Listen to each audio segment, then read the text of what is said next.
شهر رمضان الذي أنزل فيه القرآن هدى للناس وبينات من الهدى والفرقان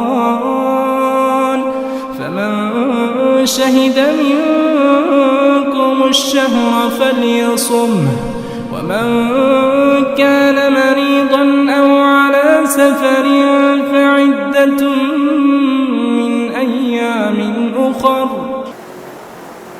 بسم اللہ الرحمن الرحیم. قرآن حکیم کے 30ویں پارے کی تفسیر کا خلاصہ پیش کیا جا رہا ہے.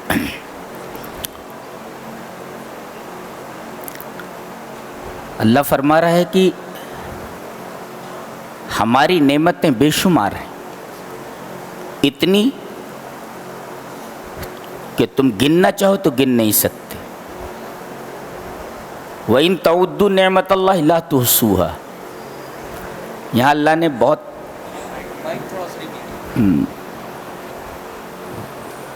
یہ فرمایا کہ اللہ کی نعمت کو گننا چاہو گے تو گن نہیں سکتے. کہنا کیا چاہیے تھا؟ نعمت کی جمع نعم لانا تھا نا. اللہ کی نعمتوں کو گننا چاہو گے تو گن نہیں سکتے، لیکن یہاں نعمت کہا گیا ہے. اشارہ اس بات کی طرف ہے کہ اللہ کی تمام نعمتوں کو تم کہاں شمار کر سکتے ہو، اور جو شمار نہیں کر سکتے تو ان تمام نعمتوں کا تم شکریہ کیسے ادا کر سکتے ہو. یہاں عالم یہ ہے کہ ایک نعمت میں کئی نعمتیں ہیں. مثلا سانس، جس پر انسانی زندگی کا مدار ہے، کہ اگر آدمی کو سانس میسر نہ ہو تو زندہ نہیں رہ سکتا. تو وہ سانس اندر لیتا ہے، ایک نعمت ہے، اور وہی سانس باہر نکلتی ہے. دیکھیے، ایک نعمت میں دو نعمت تو سامنے ہی دکھ رہی ہے کہ اگر آدمی سانس نہ لے تو مر جائے گا، اور یہ ہوا، یہ سانس اندر جا کر رک جائے، باہر نہ نکلے تو بھی مر جائے گا. تو گویا کہ ایک ہی سانس کا اندر جانا یہ اللہ کی بہت بڑی نعمت ہے، اور پھر اسی سانس کا، اسی ہوا کا باہر نکلنا یہ بھی اللہ کی بہت بڑی نعمت ہے. تو ایک نعمت میں دو نعمت تو صاف دکھ رہی ہے. تو اگر تم اللہ کی نعمت کو شمار کرنا چاہو تو شمار نہیں کر سکتے. اور ان تمام نعمتوں میں ایک بڑی نعمت نیند ہے. نیند ہے، نیند. اللہ نے فرمایا وَجَعَلْنَا نَوْمَكُمْ سُبَاتًا. دیکھیے، ہم نے تمہاری نیند کو کاٹ دینے والی بنایا ہے. کاٹ دینے والی نیند کسی چیز کو کاٹ دیتی ہے؟ جی ہاں، نیند کاٹ دیتی ہے تھکان کو، تھکان کٹ جاتی ہے. اور دوسرے درد کو کاٹ دیتی ہے. آدمی کو نیند آ جائے تو درد سے سکون مل جاتا ہے. آدمی اگر بہت تھکا ہوا ہو تو نیند اس کی تھکاوٹ کو کاٹ دیتی ہے اور اس کی جگہ اسے راحت میسر ہوتی ہے. اور آدمی اگر درد میں مبتلا ہے، نیند آ جائے تو اس کا درد ختم ہو جاتا ہے، اس کا درد کم ہو جاتا ہے. اس کا مطلب یہ ہوا کہ نیند یہ اللہ تبارک و تعالیٰ کی بہت بڑی نعمت ہے. وَجَعَلْنَا نَوْمَكُمْ سُبَاتًا. ہم نے تمہاری نیند کو کاٹنے والی بنایا ہے. یہ نیند کاٹ دیتی ہے تھکان کو، یہ نیند کاٹ دیتی ہے درد کو. کتنی بڑی بات ہے یہ نیند جو اللہ تبارک و تعالیٰ آپ کو عطا کرتا ہے. اچھا، اس ایک نعمت میں ایک اور نعمت سامنے دکھائی دیتی ہے. کیا؟ کہ اللہ تبارک و تعالیٰ نے نیند کو رات کے ساتھ مخصوص کر دیا ہے. کیوں؟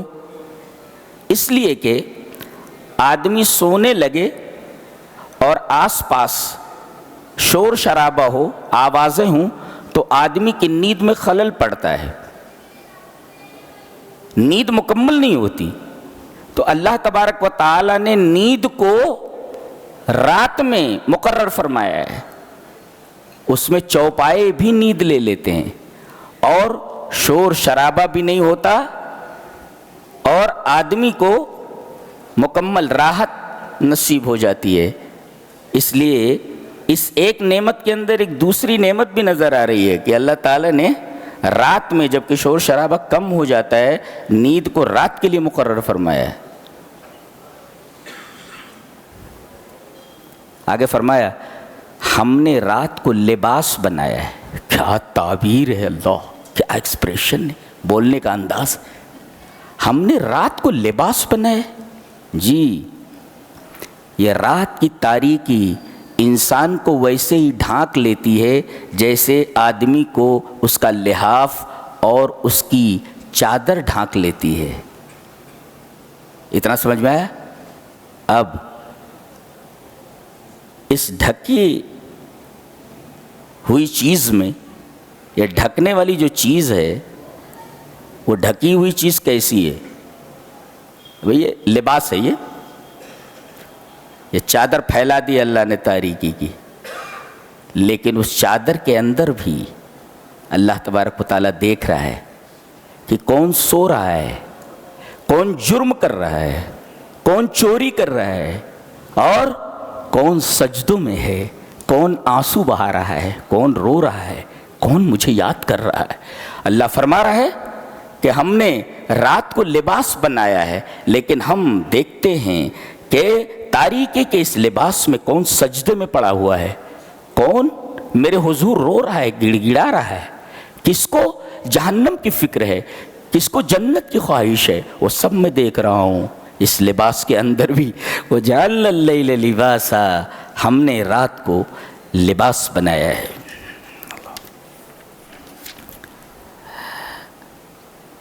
اِنَّا أَنذَرْنَاكُمْ عَذَابًا قَرِيبًا يَوْمَ يَنظُرُ الْمَرْءُ مَا قَدَّمَتْ يَدَاهُ وَيَقُولُ الْكَافِرُ يَا لَيْتَنِي كُنْتُ تُرَابًا. کافر بولے گا اے کاش میں مٹی ہو جاتا. آیت کریمہ کے اس ٹکڑے کی تفسیر میں نبی کریم صلی اللہ علیہ وسلم کی ایک بہت پیاری حدیث ہے، اور علامہ البانی رحمہ اللہ السلسلۃ الصحیحہ کے اندر اس حدیث کو لائے ہیں. کہتے ہیں کہ رسول اللہ صلی اللہ علیہ وسلم نے ارشاد فرمایا کہ قیامت کے دن اللہ انسانوں کو تو جمع کرے گا ہی حساب کتاب کے لیے، چوپایوں کو بھی جمع کرے گا، بکریوں کو، پرندوں کو.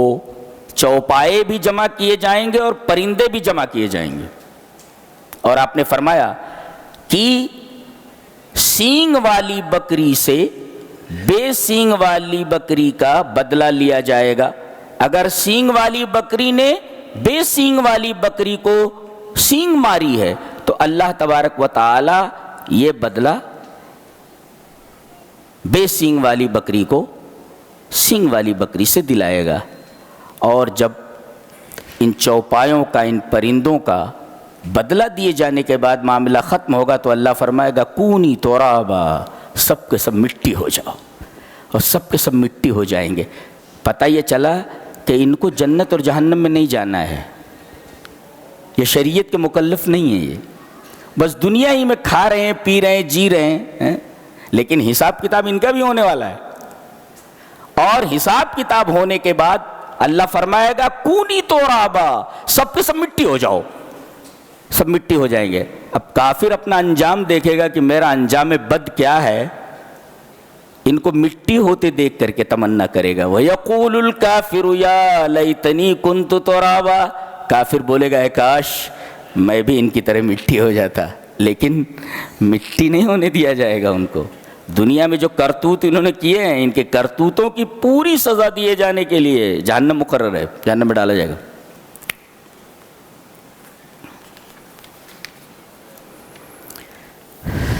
فرمایا گیا کہ ایک ہے خواہش نفس اور ایک ہے اللہ کی خشیت، اللہ کا ڈر. ایک ہے خواہش نفس، دل جو چاہے کرے، دل کی تمنا، دل کی خواہش، دیٹ از کالڈ ہوا، خواہش نفس. اور ایک ہے اللہ کی خشیت.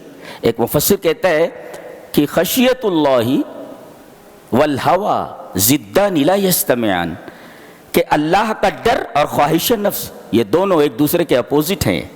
پانی اور آگ ہیں، یہ دونوں جمع نہیں ہو سکتے.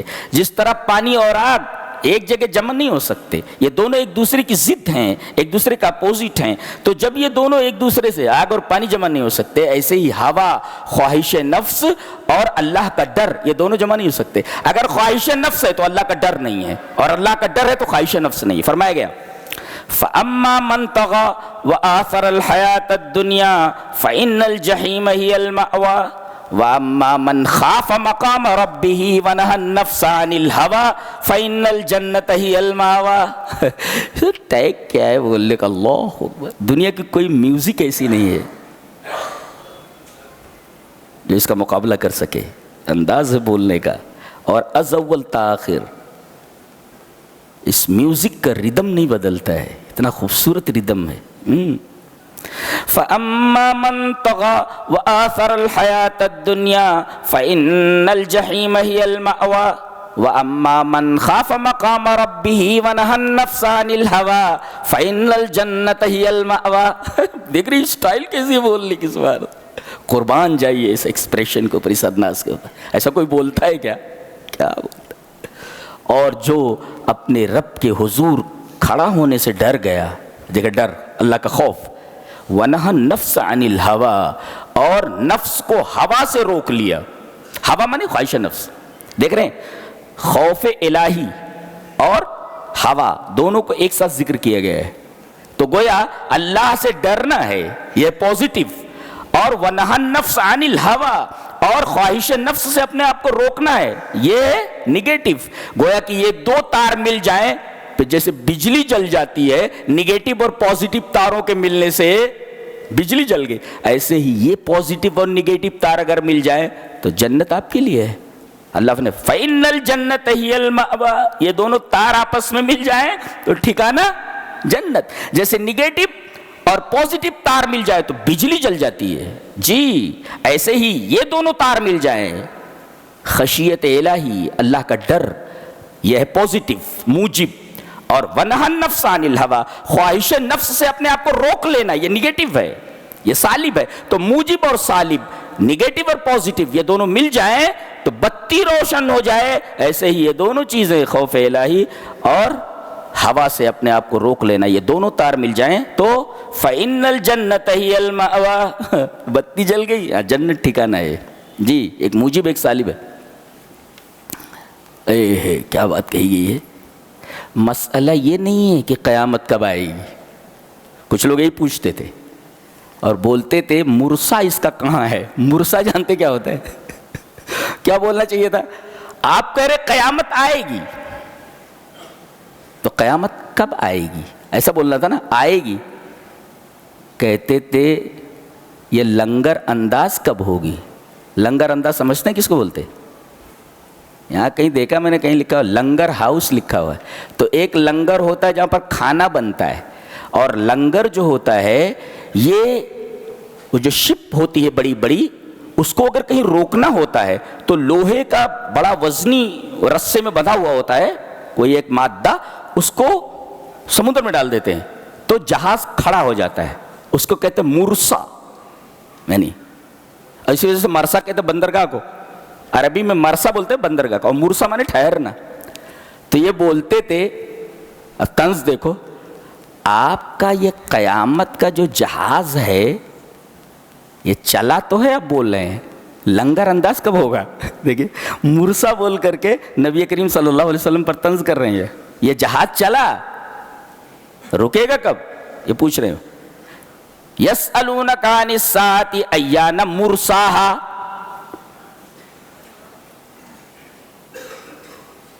یہ لنگر انداز کب ہوگا. چلا تو ہے، پہنچے گا کب ایسا بولنا تھا نا. وہ مرسا کا لفظ استعمال کر رہے ہیں کہ آپ یہ کہہ رہے ہیں کہ یہ چلا ہے تو یہ لنگر انداز کب ہوگا. یہ لنگر انداز کب ہوگا؟ اللہ جواب دے رہا ہے فیم انت من ذکراہا. یہ پوچھنے سے آپ کو کیا لینے دینا ہے. یہ دیکھیں فیم انت من ذکراہا، اس کے ذکر سے آپ کو کیا سروکار ہے. الی ربک منتہاہا، اس کا علم صرف اللہ کو ہے. قیامت نکلی ہے، رکے گی کب؟ اس کا علم صرف اللہ کو ہے. تو مسئلہ یہ نہیں کہ قیامت کب آئے گی، مسئلہ یہ ہے کہ قیامت کے لیے آپ نے تیاری کیا کر رکھی ہے. اصل چیز قیامت کا آنا نہیں، بلکہ اصل چیز ہے قیامت کے لیے آپ کی تیاری کیا ہے، یہ اصل ہے. اور مرنے کے بعد کی زندگی سے ڈرتا کون ہے؟ انما انت منذر من یخشاہا، آپ اس کو ڈرائیں جو قیامت سے ڈر رہا ہو. جس کے اندر قیامت کا خوف نہ ہو اسے آپ بتاتے رہیے. پورا قرآن اس کے کان میں اڈیل دیجئے، کوئی فائدہ نہیں ہے. اب قیامت کتنی خوفناک ہے، کتنی ہاریبل ہے، وہ بتایا جا رہا ہے. کأنہم یوم یرونہا لم یلبثوا الا عشیۃ او ضحاہا. دنیا میں 60 سال 65 سال 100 سال کی زندگی گزار لی ہے، وہاں پہنچے. اللہ فرما رہا ہے قیامت کو دیکھ لینے کے بعد انہیں ایسا لگے گا جیسے وہ ایک صبح یا ایک شام گزار کر آئے ہیں، پورا دن بھی نہیں. جی جی جی جی اللہ. 60 سال مستی کیا انہوں، 100 سال اپنی منمانی زندگی گزاری. اللہ فرما رہا ہے کہ یہ 100 سال یا 60 سال 70 سال کی جو زندگی ہے، قیامت کو دیکھنے کے بعد ایسا لگے گا ہیبت میں کہ جیسے ایک صبح گزار کر آئے ہیں، پورا دن نہیں. کہا جا رہا ہے عشیۃً او ضحاہا، ضحا صبح یا ایک شام. اللہ. حضرت حسن بصری کہتے ہیں کہ یا ابن آدم، اے آدم کی اولاد، هذه الحیات الدنیا انما ہی غدوۃ اور روحۃ اما تصبر عن المعصیہ. کتنا شاندار تبصرہ ہے ذات کریمہ پر حسن بصری کا. وہ کہہ رہے ہیں کہ اے آدم کی اولاد، اے انسان، جب یہ دنیا ایک صبح یا ایک شام کے برابر ہے تو کیا ایک صبح یا ایک شام تو گناہ سے نہیں رک سکتا؟ کیسا ہے تو؟ اللہ اکبر، کتنی شاندار بات کہی گئی. اللہ نے فرمایا کأنہم یوم یرونہا لم یلبثوا الا عشیۃ او ضحاہا. ایک شام کے برابر 100 سال کی مستی نظر آئے گی. 100 سال ایک صبح کے برابر، ایک شام کے برابر. حضرت حسن بصری کہتے ہیں یا ابن آدم، اے آدم کی اولاد، هذه الحیات الدنیا انما ہی غدوۃ او روحۃ اما تصبر عن المعصیہ. جب قرآن بولتا ہے کہ پوری زندگی دنیا کی صرف ایک صبح یا ایک شام کے برابر ہے، تو کیا ایک صبح ایک شام اللہ کی معصیت سے، اللہ کی نافرمانی سے نہیں رک سکتا؟ چاہے تو کر سکتا ہے، تو رک سکتا ہے. کتنی پیاری بات کہی گئی ہے. اللہ.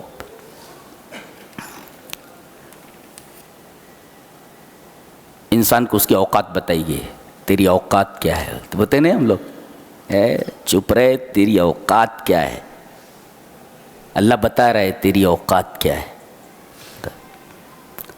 قتل الانسان ما اکفرہ، بیڑا غرق ہو انسان کا. ما اکفرہ، ما اکفر اے ما العنا، کتنا ملعون ہے وہ. یا ما اشد کفرہ، یعنی کتنا ناشکرہ ہے وہ. ستیہ ناس ہو اس کا.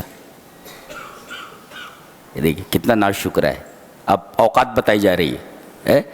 من ای شیء خلقہ، پیدا کس چیز سے ہوا ہے؟ یہ تیری اوقات ہے. کس چیز سے پیدا ہوا ہے؟ من نطفۃ خلقہ، نطفے سے، جیسے پیشاب نکلتا ہے، جیسے ایک گندی چیز نکلتی ہے، وہیں سے یہ نطفہ نکلتا ہے. یہ ہے تیری اوقات. اوقات میں رہے، ڈونٹ کراس یور لمٹس، اپنی لمٹ کراس مت کر. یہ تیری اوقات ہے. تکبر چھوڑ دے، تکبر چھوڑ دے. قتل الانسان، تم ڈائریکٹ دل کے اوپر لگتی ہے اس کی بات. اسی کتاب کو ہم لوگوں نے چھوڑ دیا ہے. اسی وجہ سے دنیا میں ہم لوگ جہاں ہیں تباہ و برباد ہیں، پریشان ہیں. قتل الانسان ما اکفرہ، ستیہ ناس ہو انسان کا کہ کتنا ناشکرہ ہے وہ.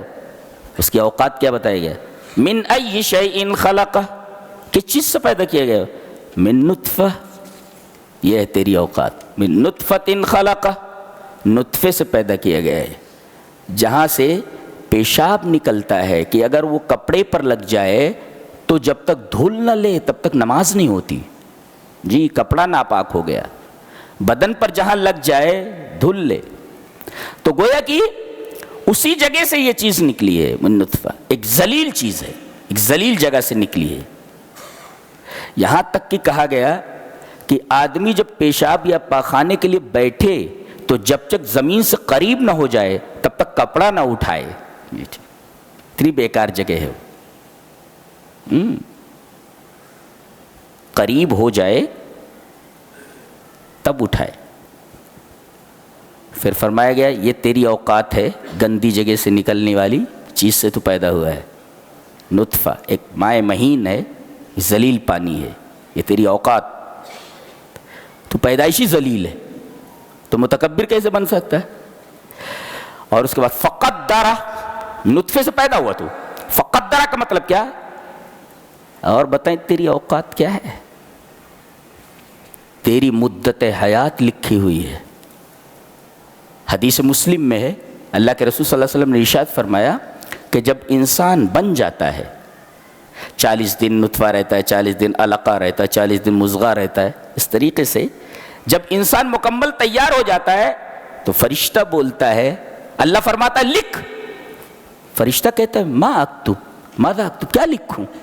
اللہ فرماتا ہے لکھ, اب یہ تیار ہو گیا نا بن کر کے, لکھ. اجل لکھ اس کی, کب تک جیے گا, یہ کتنے سال جیے گا, 10 سال 20 سال 50 سال, لکھ دے.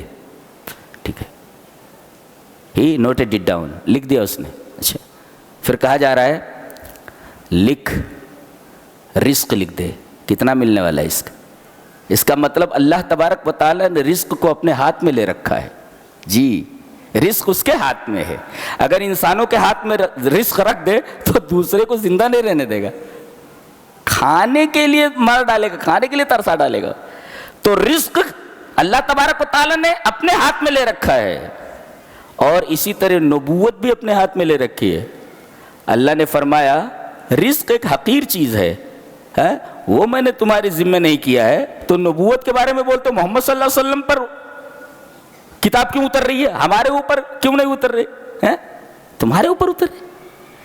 ارے جب رزق کی ذمہ داری ہم نے تمہارے اوپر نہیں سونپی ہے, اسے اپنے ہاتھ میں لے رکھا ہے, تو نبوت ایک گرا بحث ہے, ہم اسے تمہارے ہاتھ میں کیوں دے سکتے ہیں؟ اور ہم جانتے ہیں کہ کون کس چیز کا بوجھ اٹھانے کے لائق ہے. نبوت کا بوجھ کون اٹھا سکتا ہے؟ محمد کے اندر وہ چیز تھی صلی اللہ علیہ وسلم, اس لیے نبوت ہم نے انہیں دی. کیا لکھ؟ اس کی مدت حیات لکھ دے, کتنے دن جیے گا. یہ گویا کہ موت مقرر ہے, اتنے دن جینے کے بعد اسے مر جانا ہے. ایک رزق لکھ دے کتنا کھائے گا. واللہ کہتا ہوں جس دن اللہ نے لکھ دیا کہ تجھے 10 روپیہ ملے گا, کسی بھی طریقے سے کوشش کر لے تو 10 روپے سے زیادہ نہیں ملے گا. رزق لکھ دیا گیا ہے, لکھ دیا اس نے. اب اللہ فرما رہا ہے ایک اور چیز لکھ دے, عمل لکھ دے. یہ عمل کیسا کرے گا, جہنمیوں والا یا جنتیوں والا عمل لکھ دے. ہی نوٹڈ اٹ ڈاؤن آلسو, اس نے بھی یہ بھی لکھ دیا, اس نے لکھ دیا. اب اس کے بعد کہا جا رہا ہے کہ لکھ دے کہ یہ شقی ہے یا سعید ہے, بدبخت ہے یا نیک بخت ہے, جنت میں جانے والا یا جہنم میں, لکھ دے. یہ 4 چیزیں لکھ دی جاتی ہے, اس کو کہتے ہیں قدرہ. تو سب کچھ تو ہمارے ہاتھ میں ہے, سب کچھ. تیری مثال اس گھوڑے کی سی ہے جس کے گلے پہ رسی ڈال دی گئی ہے اور کھوٹے سے ٹھونک دیا گیا, کھوٹے میں باندھ دیا گیا. اب وہ چرتے چرتے تھوڑی دور تک جاتا ہے اور اس کے بعد رسہ کھنچ جاتا ہے, پھر وہیں سے گھوم کر کے ادھر آ جاتا ہے, اس سے باہر نہیں جا سکتا. تو اس گھوڑے کی طرح ہے جس کے گلے میں رسی ڈال کر کے کھوٹے سے ٹھوک دیا گیا ہے. تیری یہ اوقات ہے. اجل مقرر ہے, کب تک جیے گا. رزق مقرر ہے, عمل مقرر ہے, جنت میں جائے گا کہ جہنم میں جائے گا یہ بھی مقرر ہے. یہ تیری اوقات. پھر ثم السبیل یسرہ, اس کی 2 تفسیر کی گئی ہے. ایک تو یہ کہ تیری پیدائش کو ہم نے آسان کر دیا ہے.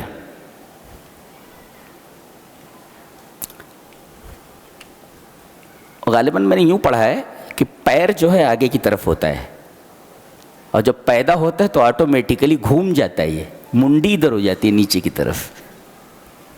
اور ایسی جگہ سے پیدا ہوتا ہے جہاں سے پیدا ہونے کا آدمی سوچ بھی نہیں سکتا، طریقے سے پیدا ہوتا ہے. ثم السبیل یسرا، پھر ہم نے راستے کو آسان بنا دیا ہے.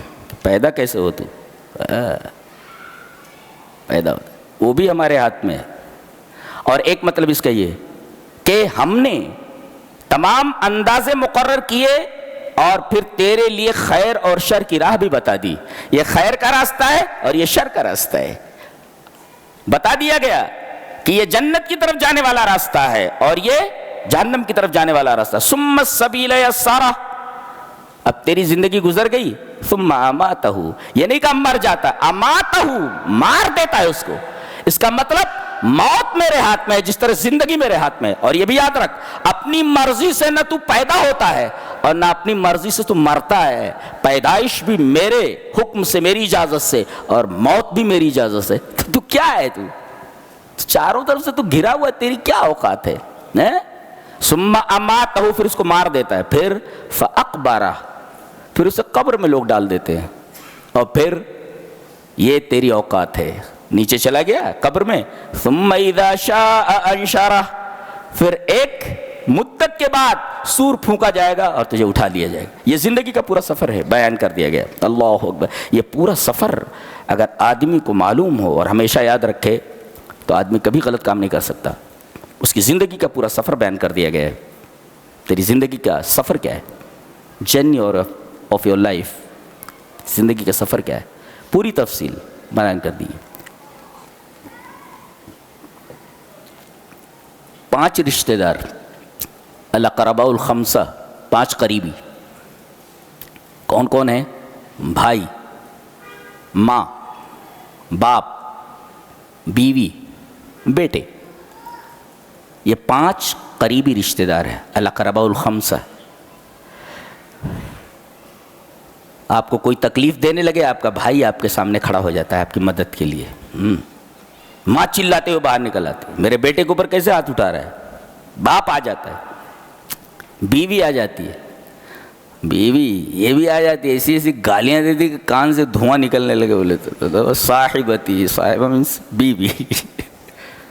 اور مردوں والی گالیاں دیتی ہے وہ صاحبتی یو بنی. اور پھر بیٹے آ جاتے، میرے ابا کو ہاتھ نہیں لگانا. یہ 5 رشتے ہیں، ان کو کہتے ہیں الاقرباء الخمسہ.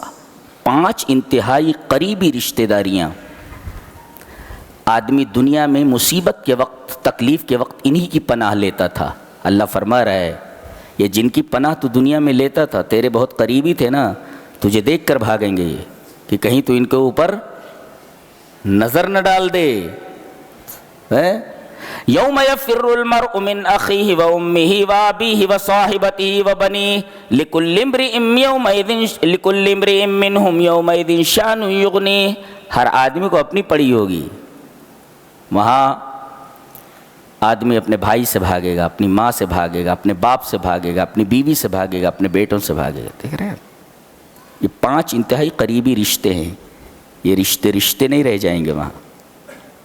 آدمی اپنے عملوں کا خود ذمہ دار ہے. آج ہم اپنے بھائی کے لیے، اپنے بیٹوں کے لیے کیا کیا نہیں کرتے ہیں. حلال و حرام کی کوئی تمیز نہیں کرتے. یہ سب آپ کا ساتھ چھوڑ دینے والے ہیں. آپ کے ساتھ کوئی جانے والا نہیں ہے. آپ کو ایک نیکی دینے کے لیے کوئی تیار نہیں. جن کے لیے آپ اپنی پوری زندگی تج دیتے ہیں، قربان کر دیتے ہیں. اور یہ نالائق بیٹے کہ جن کو باپ اتنے ناز و نعم سے پالتا ہے، چلنا نہیں آتا تو انگلی پکڑ کے چلاتا ہے. جب بوڑھا ہو جاتا ہے اور کوئی بات بیٹے کے مزاج کے خلاف کہہ دے تو ابا کو کیا سمجھتا ہے؟ اچھا تیرے کو سب سمجھتا ہے. تجھے چلنا نہیں آتا تو تیرے باپ نے تیری انگلی پکڑ کے تجھے چلنا سکھایا، تو باپ کے بارے میں بول رہا ہے، ابا کو کیا سمجھتا ہے؟ یہ آج کی اولاد ہے. نوجوان بھی سدھر جائیں، سدھر جائیں. اللہ فرماتا ہے سورہ تکویر میں اذا الشمس کورت. اس کے بارے میں تابعین نے یہ فرمایا ہے، صحابہ نے، کہ اگر جس کو اپنی آنکھوں سے قیامت کا منظر دیکھنا ہو تو سورہ تکویر پڑھ لے. اسے بالکل نظر آ جائے گا کہ قیامت کس طریقے کی ہے اور کیسے ہوگی. قیامت کیسی ہوگی اسے معلوم ہو جائے گا اگر سورہ تکویر پڑھ لے تو. اذا الشمس كورت واذا النجوم انكدرت واذا الجبال سيرت. سورج لپیٹ دیا جائے گا. لپیٹ دیے جانے کا کیا مطلب ہے؟ دیکھو ابھی سورج ہے، یہ سورج ہے، چمک رہا ہے، یہ لپیٹ دیا ہم نے اس کو. اب اس کی روشنی کہاں گئی؟ بھائی لپیٹ دیے جانے کے بعد روشنی ختم ہو گئی نا. یہ ہے لپیٹنے کا مطلب، روشنی ختم ہو جائے گی، سورج کی روشنی ختم ہو جائے گی. اذا الشمس كورت، اور یہ ستارے جو نظر آ رہے بے نور ہو جائیں گے. واذا الجبال سيرت، پہاڑ اپنی جگہ کھڑے ہیں نا، یہ چلتے پھرتے نظر آئیں گے. اللہ. واذا العشار عطلت، 10 ماہ کی گابھن اونٹلیاں ایسے کھلی چھوڑ دی جائیں گی. یہ بہت قیمتی چیزیں ہوتی تھی عربوں کے ہاں، گابھن اونٹلیاں. ان کا کوئی پرسان حال نہیں ہوگا، ایسے کھلی گھومیں گی. وَإِذَا الْوُحُوشُ حُشِرَتْ، تمام جانور ایک جگہ جمع ہو جائیں گے. وہاں انسان بھی ہوگا اور جانور بھی ہوں گے، شیر چیتے سب ہوں گے. کوئی کسی کی طرف دیکھے گا نہیں، کوئی کسی کو نقصان نہیں پہنچائے گا. انسان تو ڈرا ہوا ہوگا، یہ جانور بھی ڈرے ہوئے ہوں گے، سب کے سب جمع ہو جائیں گے. یہ ہے ہیبت. ارے بھائی آدمی کو شیر دیکھتا ہے تو اسے نقصان پہنچانے کی کوشش کرتا ہے، ایک جانور دوسرے جانور کو دیکھتا ہے تو نقصان پہنچانے کی کوشش. سارے جانور ایک جگہ جمع ہے مگر کوئی جانور کسی کو تکلیف پہنچانے کے لیے راضی نہیں ہے. وَإِذَا الْوُحُوشُ حُشِرَتْ وَإِذَا الْبِحَارُ سُجِّرَتْ، سمندر کو کھولا دیا جائے گا. کسی چیز کو کھولا دو تو باہر نکل پڑتا ہے. پانی ہے نا، اس کو کھولا دو تو دودھ ہے نا، دودھ کو کھولاؤ تو اگر گیس بند نہ کرو تو دودھ باہر نکل جاتا ہے. اللہ فرما رہا ہے یہ دریا، اس کا پانی بظاہر ٹھنڈا نظر آتا ہے نا، ہم اس کو آگ بنا دیں گے اور یہ جب گرم ہو جائے گا تو ابل کر کے آبادیوں پر آ جائے گا، یہ اپنی حد چھوڑ دے گا. ابھی دریا اور سمندر اپنی اپنی حدوں میں ہیں، قیامت کے دن اپنی حدیں چھوڑ دیں گے. وَإِذَا الْبِحَارُ وَإِذَا النُّفُوسُ زُوِّجَتْ، اور تمام انسانوں کو جمع کیا جائے گا اور ہر ایک شخص کا جوڑا ہوگا. کل شکل لا شکلی، البر مع البر والفاجر مع الفاجر، نیک نیک کے ساتھ، برا برے کے ساتھ الگ الگ کر دیے جائیں گے. جی جوڑا جوڑا کر دیا جائے گا. چل تو برا ہے نا، چل یہ برا آدمی ہے تیرے ساتھ، تو اچھا ہے، اچھے لوگ ایک طرف ہو جاؤ، برے لوگ ایک طرف ہو جاؤ. وہاں اچھے لوگوں کو ایک طرف کر دیا جائے گا، برے لوگوں کو ایک طرف کر دیا جائے گا، فرق کر دیا گا. وَإِذَا النُّفُوسُ زُوِّجَتْ، تمام نفوس کا جوڑا جوڑا کر دیا جائے گا. چلو البر مع البر والفاجر مع الفاجر. اور پھر وہ گاڑی ہوئی زندہ درگور کی ہوئی لڑکی کو اللہ فرمائے گا ہمارے حضور لایا جائے. اب عدالت میں پیش ہو رہی ہے، سب سے بڑی عدالت ہے اللہ. حضرت ابن عمر فرماتے ہیں زمانے جاہلیت کی 2 چیزیں ہیں، ایک پر میں روتا ہوں یاد کرتا ہوں تو، اور ایک پر ہنستا ہوں. ذہن میں بٹھاؤ اس کو. حضرت ابن عمر فرماتے ہیں زمانے جاہلیت کی 2 چیزیں ایسی ہیں کہ ایک پر میں روتا ہوں یاد کر کے، اور ایک کو یاد کر کے میں ہنستا ہوں. ایک کو یاد کر کے میں روتا ہوں کیا ہے؟ کہتے ہیں کہ وہ بچی اس کا باپ صحرا میں لے گیا، جنگل میں لے گیا ہے اور زمین کھود رہا ہے اس کو دفن کرنے کے لیے، اور مٹی اس کی داڑھی کے اوپر لگ رہی ہے، بال کے اوپر. تو بچی بڑے پیار سے اپنے باپ کے بالوں سے مٹی جو جھاڑ رہی ہے، اس کی داڑھی سے مٹی کو جھاڑ رہی ہے، اور اسے معلوم نہیں کہ اس کے ساتھ اس کا باپ کیا کرنے والا ہے. کہتے جب میں یاد کرتا ہوں تو بہت روتا ہوں. اللہ، بہت روتا. ایک صاحب نے اپنی کئی بچیاں زندہ درگور کی تھیں. انہوں نے جب اپنا واقعہ نبی سے بیان کیا تو نبی کریم صلی اللہ علیہ وسلم زاروں قطار رو پڑے. اور وہ جہالت آج بھی باقی ہے. اس وقت تو بچی پیدا ہو جاتی تھی، پیدا ہونے کے بعد اسے زندہ درگور کرتے تھے. آج تو باہر ہی نہیں نکلنے دیتے، پیٹ ہی کے اندر اسے مار دیتے ہیں. تو اس زندہ درگور کی ہوئی لڑکی کو اللہ تبارک و تعالیٰ اپنے حضور کھڑا کریں گے اور پوچھیں گے وَإِذَا الْمَوْءُودَةُ سُئِلَتْ بِأَيِّ ذَنبٍ قُتِلَتْ، تجھے کس خطا میں تجھے کس گناہ میں قتل کیا گیا تھا. اللہ بتاؤ. رب تعالیٰ اگر براہ راست بچی سے بات کر رہے ہوں تو اللہ کا رحم دیکھیے، اللہ کا انصاف دیکھیے. پھر ظالم کا کیا ہونے والا ہے، اس باپ کا کیا ہونے والا ہے، اندازہ لگائیے آپ. رب تعالیٰ خود اپنی بارگاہ میں اس بچی کو کھڑا کر رہے ہیں. اور دوسری چیز جس پر میں ہنستا ہوں کہ میں کھجور کا معبود بناتا ہوں. کھجور اس کا حلوہ بھی بنتا ہے نا, تو کھجور کا میں معبود بناتا ہوں کہ یہ میرا معبود ہے. آج مٹی سے بنا رہے, پتھر سے بنا رہے, تو کھجور سے میں معبود بناتا ہوں. اور رات میں اپنے سرہانے رکھ دیتا ہوں کہ تم معبود ہے, رات بھر میری حفاظت کرنا. میرے سرہانے رہتا. اور صبح جب مجھے بھوک لگتی ہے تو اس کو کھا لیتا ہوں. کہتے جب یہ بات مجھے یاد آتی ہے تو بہت ہنسی آتی ہے کہ یہ معبود ہے جس کو بھوک کے وقت میں نے کھا لیا. یار تو اللہ کے علاوہ جتنے بھی معبودان باطل ہیں سب کا یہی حال ہے, سب کا یہی حال ہے. سب کھا رہے, کھلا کوئی نہیں رہا. اللہ نے فرمایا سورہ انعام کے اندر کہ حقیقی معبود وہ جو کھلائے, اور حقیقی معبود وہ ہے جو تم کو پلائے. وہ نقلی معبود ہے جو کھائے. آج سارے جتنے معبود ہیں وہ سب کھا رہے ہیں. یہ دلیل ہے اس بات کی وہ سب نقلی ہیں. وَهُوَ يُطْعِمُ وَلَا يُطْعَمُ, وہ کھلاتا ہے کھاتا نہیں ہے. سورہ انعام کی آیت ہے. تو فرق سمجھ لو حقیقی معبود اور جعلی معبود کی. جو کھلائے وہ حقیقی معبود, جو کھائے وہ جعلی معبود. میرا خیال ہے یہ چڑھاوے بند ہو جائیں تو یہ جو بھیڑ جگہ جگہ لگی رہتی ہے, مسجدیں خالی ہیں اور آستانے آباد ہیں. مسجدیں خالی ہیں, آستانے آباد ہیں. بولتے وہاں ملتا ہے, اور یہاں نہیں ملتا. یہاں نہیں ملتا بولتے, وہاں ملتا ہے. شیطان نے کیسا دماغ میں ایک خناس چیز بھر دی ہے اللہ کہ یہاں نہیں ملتا وہاں ملتا ہے. جو کھلاتا ہے اس کے یہاں نہیں ملتا, جو کھاتا ہے اس کے یہاں ملتا ہے. ایسی چیز ذہنوں میں بھر دی ہے.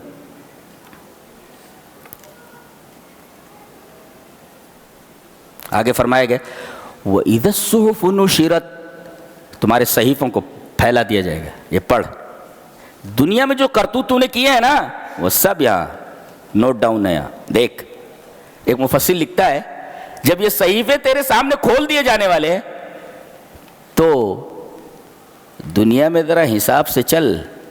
اس لیے کہ کیا کہ تو پسند کرے گا کہ بری چیزیں تو نے کی ہیں, اور بری چیزیں دیکھے تو قیامت کے دن لکھا ہوا کیا ہے. کوئی آدمی غلط چیز کرے اور وہ چیز لکھی ہوئی ہو اور اسے دکھایا جائے تو نے کیا کیا ہے, کتنا شرمندہ ہوگا. تو شرمندگی سے بچنے کے لیے ضروری ہے کہ آج ہی اچھے اعمال کر رہا ہوں تاکہ دیکھنے میں تمہیں خوشی ہو. برے اعمال دیکھ کر کے تمہیں بہت تکلیف ہوگی. لہذا تم کیا پسند کرتے ہو کہ آج برے کام کرو اور صحیفے کھولے جائے تو صحیفوں میں تمہارے تمام کرتوتوں کا نوٹ ڈاؤن ہو. تو اچھے کام کر لو تاکہ صحیفے جب تمہارے سامنے کھولے جائیں تو تمہارے نیک اعمالوں میں تمہیں دکھائی دے, برے اعمال نہیں. بہت تکلیف ہوگی تم کو اپنے برے اعمالوں کو دیکھ کر. کشتا کا مطلب ہوتا ہے کھال کھینچ لینا. ہے قدرت دیکھ رہے ہیں اللہ کی. آسمان جس کی طرف آدمی پہنچ نہیں سکتا, اللہ فرما رہا ہے آسمان کی کھال کھینچ لوں گا میں. اللہ پاور دیکھ رہے ہیں ہمارے رب کا. وَإِذَا السَّمَاءُ كُشِطَتْ, جب آسمان کی کھال کھینچ لی جائے گی. دیکھو کہ بڑی ہستی بول سکتی ہے جی, آسمان کی کھال کھینچنا بولے تو اوقات ہے کسی کی. یہ دیکھیے ہمارے رب کا مرتبہ دیکھیے, عظمت دیکھیے. اور جب آسمان کی کھال کھینچ لی جائے گی, پاور دیکھیے پاور کتنے اللہ.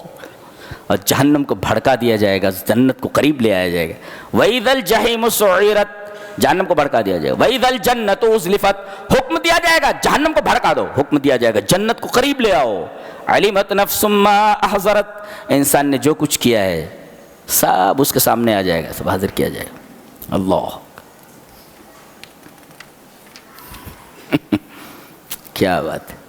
اب آئیے ایک علمی بحث کر لیتے ہیں ایک آیت کریمہ پر. متوجہ ہیں؟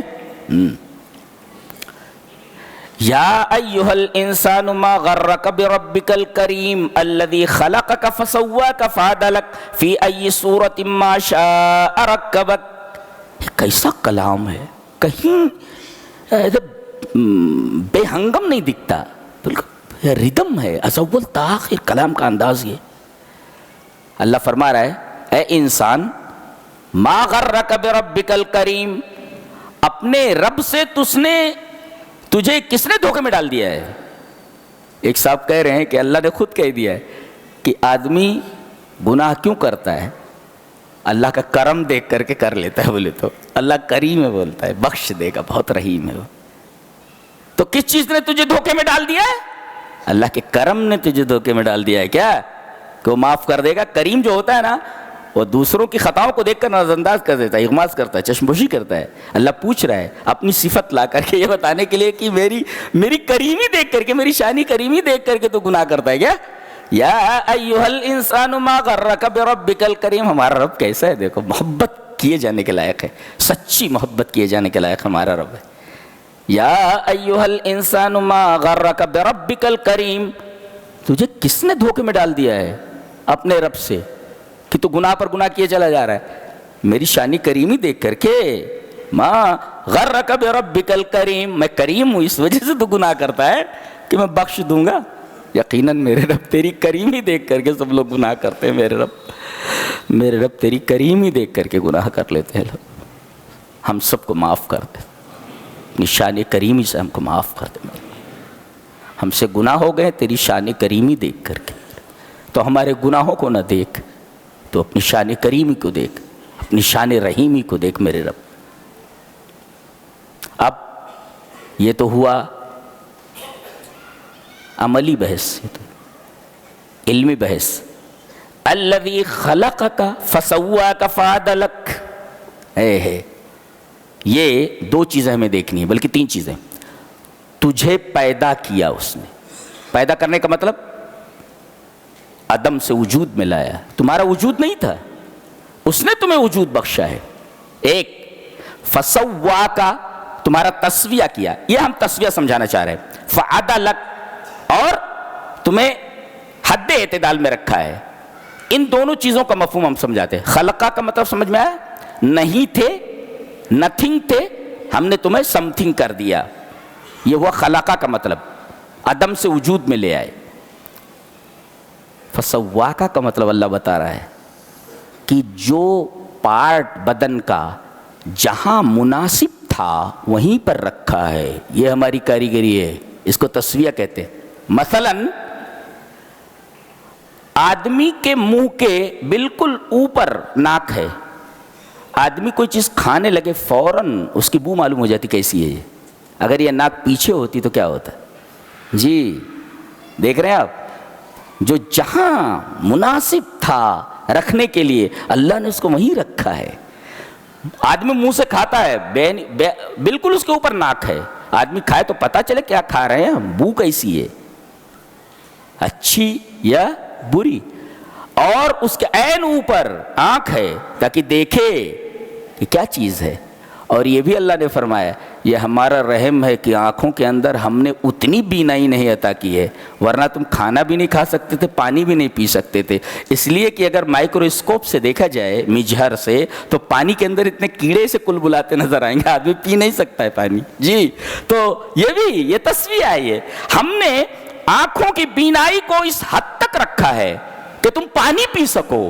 اگر وہ بینائی عطا کر دی جاتی تو پانی کو دیکھ کر کے تم پانی میں کیڑے ہوتے ہیں، سب بھرے ہوئے ہوتے، بڑے بڑے کیڑے نظر آتے مائکروسکوپ سے دیکھو تو۔ یہ دیکھ رہے تصویر؟ تو جو چیز بدن کا پارٹ جہاں مناسب تھا بے نہیں وہی رکھا گیا، کوئی انسان یہ نہیں کہہ سکتا کہ یہ چیز غلط جگہ پر رکھی ہوئی ہے۔ جی اس کو کہتے ہیں تسویہ، فسواک، یہ ہماری قدرت ہے۔ یہ اور عدلک کا مطلب کیا ہوا؟ حد اعتدال میں رکھنا۔ جی جو پارٹ جہاں مناسب تھا وہیں رکھا، یہ تسویہ ہے۔ اور عدلک کا مطلب اعتدال، اعتدال کا مطلب برابر، ایک ہاتھ چھوٹا اور ایک ہاتھ بڑا، ایک آنکھ گولی کے برابر ایک آنکھ گولے کے برابر، کیسا لگتا ہے آدمی؟ حد اعتدال میں نہیں رہتا۔ ایک ہاتھ چھوٹا ایک ہاتھ بڑا، ایک آنکھ گولی کے برابر ایک آنکھ گولے کے برابر، کیسا لگتا ہے انسان؟ تو اعتدال میں رکھا اس کو، بالکل برابر برابر، ایک ہاتھ جتنا بڑا ہوتا ہے اتنا بڑا دوسرا ہاتھ ہوتا ہے، ایک پیر جتنا بڑا ہوتا ہے دوسرا پیر اتنا بڑا ہوتا ہے، ایک آنکھ جتنی بڑی ہوتی ہے دوسری آنکھ بھی ویسے بڑی ہوتی ہے۔ جی اور اعتدال یہ جیسے مچھر ہے بڑھ کر کے ہاتھی نہیں ہو جاتا، حد اعتدال میں ہاتھی گھٹ کر کے مچھر نہیں بنتا، ناخن بڑھتا رہتا ہے اس لیے کہ اسے کاٹ سکتے ہو، لیکن ناک اگر بڑھنے لگے تو کیا حال ہوگا؟ وہ حد ہے اس کی، اعتدال میں رکھا ہے ہم نے اس کو، اتنا بدصورت ہو جاؤ گے تم۔ یہ ساری چیزیں اللہ یاد کرا رہا ہے تم کو۔ دیکھو اللہ نے یہ تمہارے ساتھ کیا ہے، اور تم کو کس چیز نے مغرور بنا دیا ہے؟ شاید میری شان کریمی نے، میری شان کریمی نے۔ اللہ یا ایھا الانسان ما غرک بربک الکریم الذی خلقک فسواک فعدلک۔ خلق کا مطلب سمجھ میں آیا؟ تسویہ کا مطلب سمجھ میں آیا؟ فعدلک کا مطلب سمجھ میں آیا؟ اور آگے فرمایا فی ای صورت ما شاء رکبک۔ یہ ہمارا احسان ہے کہ ہم نے تمہیں کتا نہیں بنا دیا، سور نہیں بنا دیا۔ وہ فرما رہا ہے وہ چاہتا تو ترکیب اس طرح کر سکتا تھا، فی ای صورت ما شاء رکبک، تم کو کتا بنا دیتا تو، وہ سور بنا دیتا تو۔ یہ اللہ کا احسان ہے، ہمارا احسان ہے۔ یہ تمام احسانات تمہارے سامنے ہیں اور تم ہو کہ مغرور بنے بیٹھو، دھوکے میں پڑے ہوئے۔ یہ دھوکے میں تم کیوں پڑے ہوئے؟ شاید میری شان کریمی دیکھ کر۔ ایک صاحب کہہ رہے یا اے میرے رب، یقیناً تیری شان کریمی دیکھ کر ہم لوگ غفلت میں پڑے ہوئے ہیں۔ اللہ ہم سب کو معاف کرے۔ کیا کتاب ہے اللہ، سبحان اللہ و بحمدہ، سبحان اللہ۔ ایک آیت سدھارنے کے لیے کافی ہے، کوئی لمبا لیکچر دینے کی ضرورت نہیں ہے۔ آگے سورۃ تطفیف ہے۔ تطفیف معنی ہوتا ہے ڈنڈی مارنا، پیسے پورے لینا، تول کم دینا، تول کم دینا۔ یہ بیماری بہت زیادہ ہے۔ ایک قوم اسی میں ہلاک ہوئی ہے، قوم شعیب۔ حضرت شعیب علیہ السلام کی قوم پیسہ پورا لیتی تھی، تول کم دیتی تھی۔ اللہ نے اس کا علاج بیان فرمایا ہے کہ آدمی ڈنڈی مارنے سے بچ جائے گا، ایک چیز سامنے رکھ لے۔ علاج بھی بتایا گیا ہے۔ پیسہ پورا لے رہا ہے، تول کم دے رہا ہے، سامان کم دے رہا ہے۔ ایک نائجیرین ہے غالباً، وہ کالا آدمی ہے، غریب ہے۔ وہ ایک ٹھیلے کے اوپر تھوڑے سے سامان رکھا، تھوڑا سا سامان رکھا ہوا ہے، کچھ پھل ہے، کچھ سامان ہے، اور اس کے اوپر اس نے لکھ رکھا ہے ٹھیلے کے اوپر، تجھے رزق کی کیا پرواہ ہے جب تو عبد الغنی ہے؟ تجھے رزق کی کیا پرواہ ہے جب تو عبد الغنی ہے، یعنی غنی کا بندہ ہے۔ وہ جو غنی ہے وہ تجھے عطا کرنے والا ہے، اس کا بندہ ہے۔ تو عبد الغنی ہے تو تجھے روزی کی کیا پرواہ ہے؟ دینے والا تو غنی ہے نا، تو تجھے روزی کی کیا پرواہ ہے؟ کیوں روزی کے کمانے میں حلال حرام کی تمیز کی پرواہ نہیں کرتا، تمیز نہیں کرتا؟ علاج بتایا گیا، وَيْلٌ لِّلْمُطَفِّفِينَ، تباہی اور ڈنڈی مارنے والوں کے لیے، الَّذِينَ إِذَا اكْتَالُوا عَلَى النَّاسِ يَسْتَوْفُونَ، وَإِذَا كَالُوهُمْ أَوْ وَّزَنُوهُمْ يُخْسِرُونَ، وزن کرتے ہیں یا تول دیتے ہیں، پیسہ پورا لیتے ہیں، تول کم دیتے ہیں۔ أَلَا يَظُنُّ أُولَٰئِكَ أَنَّهُم مَّبْعُوثُونَ، کیا یہ سمجھتے ہیں کہ ان کو مرنے کے بعد اٹھایا نہیں جائے گا؟ ہاں، یہ علاج بتایا گیا۔